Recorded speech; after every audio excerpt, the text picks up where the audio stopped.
तो आज मैं आपको एक अनोखी रहस्यमय कहानी सुनाऊंगी। अगर आप चैनल पर नए हैं तो अभी सब्सक्राइब कर ले। यह मेरा दूसरा नया चैनल है ताकि और भी रहस्यमय कहानी सबसे पहले आप तक पहुंचे तथा कहानी पूरा देखे, क्योंकि अंत में एक अनोखा रहस्य छुपा है। धन्यवाद। तो सुनिए। हिमालय की तलहटी में बसा एक छोटा सा गांव था, शिवपुरी। नाम के अनुरूप इस गांव में भगवान शिव की गहरी आस्था थी। हर साल श्रावण मास आते ही पूरा गांव शिव भक्ति में लीन हो जाता था।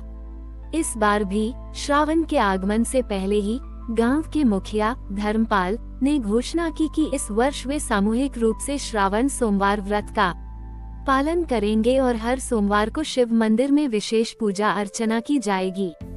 गांव में एक युवा किसान था, नाम था शौर्य। शौर्य मेहनती था, लेकिन उसका मन पूजा पाठ में कम लगता था।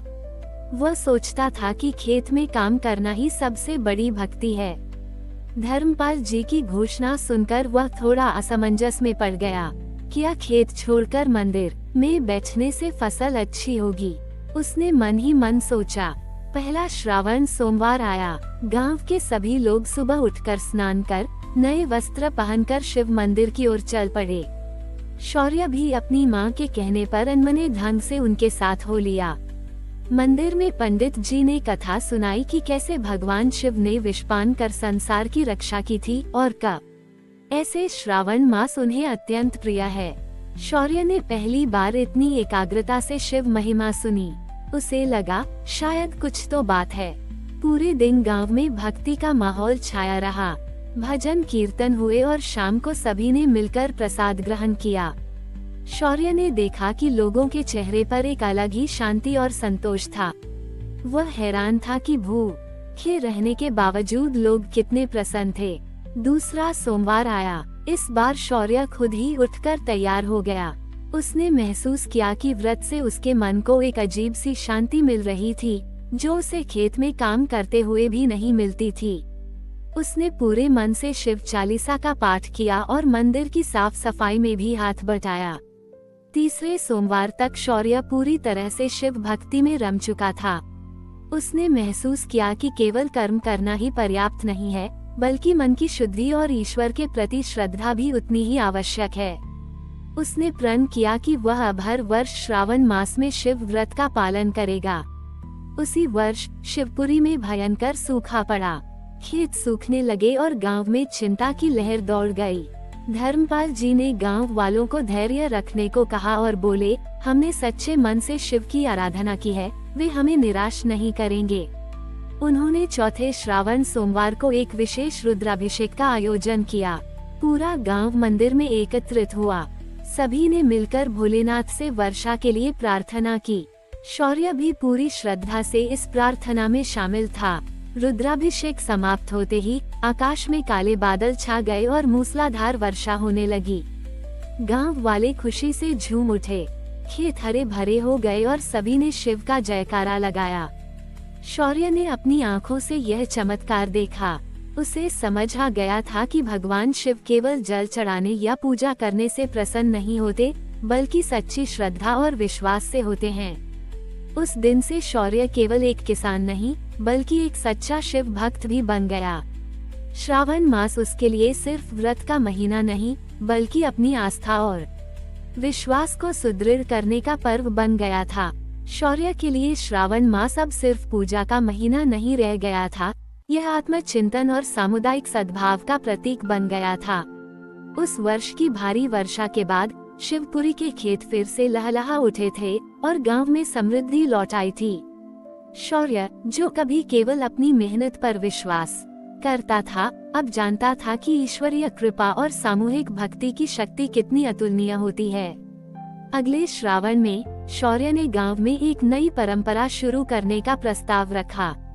उसने धर्मपाल जी से कहा, मुखिया जी, इस वर्ष हम केवल व्रत और पूजा ही नहीं करेंगे, बल्कि गांव के युवाओं को पर्यावरण संरक्षण के महत्व के बारे में भी जागरूक करेंगे। धर्मपाल जी को शौर्य का विचार बहुत पसंद आया।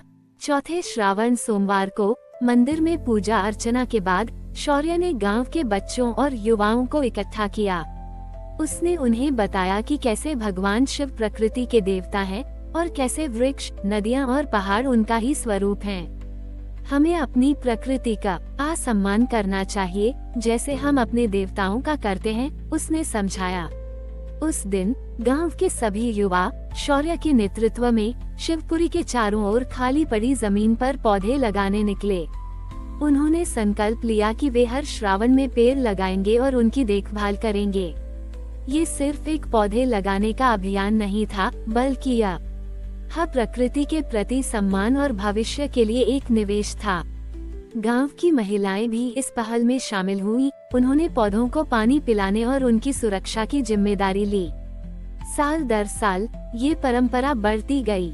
शिवपुरी अब केवल अपनी शिव भक्ति के लिए ही नहीं, बल्कि अपने हरे भरे वातावरण और स्वच्छ जल स्रोतों के लिए भी जाना जाने लगा था। शौर्य, जो अब गांव का एक सम्मानित सदस्य बन चुका था, ने साबित कर दिया था कि सच्ची आस्था केवल धार्मिक अनुष्ठानों तक सीमित नहीं होती, बल्कि ये हमारे कर्मों, हमारे समाज और हमारे पर्यावरण के प्रति हमारी जिम्मेदारी में भी झलकती है। श्रावण मास में जब शिवपुरी के लोग मंदिर में पूजा के लिए एकत्रित होते थे, तो उनके चेहरों पर एक अलग ही चमक होती थी।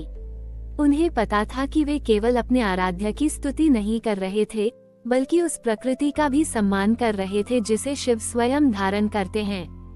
शौर्य की यह पहल न केवल शिवपुरी को एक हरियाली भरा गांव बना रही थी, बल्कि यह आने वाली पीढ़ियों को भी सिखा रही थी कि धार्मिकता का अर्थ केवल पूजा पाठ नहीं, बल्कि अपने आसपास के संसार के प्रति प्रेम और कर्तव्यनिष्ठा भी है। आज भी जब श्रावण आता है, शिवपुरी में भजन कीर्तन के साथ साथ पौधों को पानी देने और नए पेड़ लगाने का सिलसिला जारी रहता है। शौर्य की कहानी गाँव के हर बच्चे को ये सिखाती है कि सच्ची भक्ति वही है जो हमें बेहतर इंसान बनाए और हमारे परिवेश को भी सुंदर और स्वस्थ रखे। वर्ष बीतते गए और शौर्य की पहल से शिवपुरी की ख्याति दूर दूर तक फैल गई। अब श्रावण मास में केवल गांव के लोग ही नहीं, बल्कि आसपास के गांवों से भी लोग शिवपुरी आने लगे थे। वे न केवल शिव मंदिर में दर्शन करने आते थे, बल्कि गांव के हरे भरे पेड़ों और स्वच्छ वातावरण को देखकर भी मंत्रमुग्ध हो जाते थे। शौर्य, जो अब बुजुर्ग हो चला था, अपने पोते पोतियों को बचपन में अपनी कहानी सुनाता था कि कैसे एक अन्ना किसान शिव भक्ति और प्रकृति प्रेम का प्रतीक बन गया। एक श्रावण पूर्णिमा की शाम थी।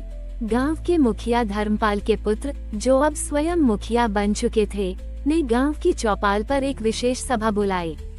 शौर्य भी वहां मौजूद था। हालांकि उसकी चाल अब धीमी पड़ गई थी, पर उसकी आंखों में वही पुरानी चमक थी।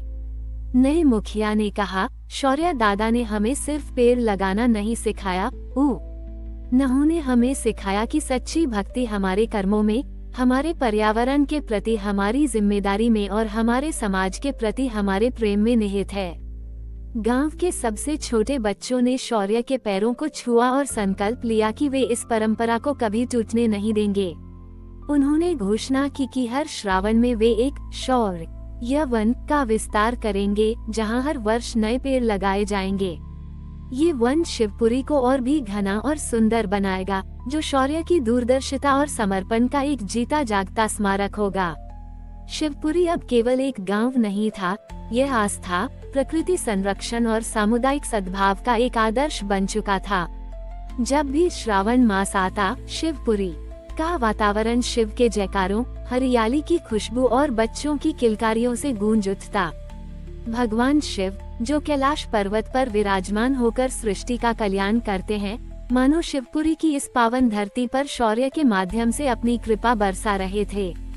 शौर्य का जीवन इस बात का प्रमाण बन गया था कि भक्ति केवल मंदिरों तक सीमित नहीं होती, बल्कि यह हमारे हर कार्य में झलकनी चाहिए, खासकर प्रकृति के प्रति हमारे सम्मान में। शिवपुरी की यह कहानी पीढ़ियों तक चलती रही, हर नए श्रावण में एक नई प्रेरणा बनकर।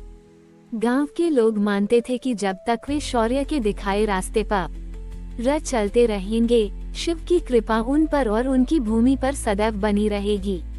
हमारी और भी आध्यात्मिक एवं अनोखी कहानियाँ देखने के लिए हमारे चैनल पर जाएं तथा धार्मिक एवं पौराणिक अनोखी कहानियाँ हमारे चैनल पर है।